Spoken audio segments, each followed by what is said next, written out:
ইংল্যান্ডের পূর্বাঞ্চলীয় শহর ক্যামব্রিজের কাছে একটি ট্রেনে এলোপাথাড়ি ছুরিকাঘাতের ঘটনায় বেশ কয়েকজন গুরুতর আহত হয়েছেন।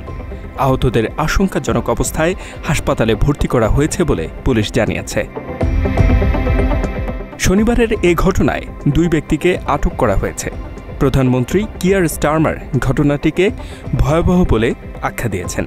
হান্টিংটনের কাছে ট্রেনে ঘটে যাওয়া ভয়াবহ ঘটনাটি অত্যন্ত উদ্বেগজনক। এ ঘটনায় ক্ষতিগ্রস্ত সবার প্রতি আমার সহমর্মিতা রইল এবং দ্রুত ব্যবস্থা নেওয়ায় জরুরি সেবাকর্মীদের প্রতি কৃতজ্ঞতা জানাই। ব্রিটিশ ট্রান্সপোর্ট পুলিশ জানিয়েছে তারা ঘটনার পূর্ণাঙ্গ তদন্ত শুরু করেছে এবং সন্ত্রাস বিরোধী ইউনিটও তদন্তে সহায়তা করছে। Armed police officers from Cambridgeshire Police boarded the train and arrested 2 people. মাত্র 30% টাকায় জমির মালিক হয়ে নতুন বাংলাদেশের গড়ে তোলার স্বপ্ন দেখা বাংলা বসতি। ব্রিটিশ ট্রান্সপোর্ট পুলিশের চিফ সুপারিনটেন্ডেন্ট ক্রিস কেসি বলেন, জরুরি ভিত্তিতে তদন্ত চলছে। ঘটনার কারণ নিয়ে অনুমান করা ঠিক হবে না বলে মন্তব্য করেন তিনি।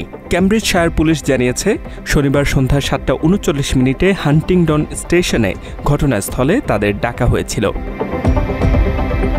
এলাকায় অবস্থানরত সবাইকে পুলিশের পরামর্শ মেনে চলার আহ্বান জানানো হয়েছে। Desk report, Bangla addition.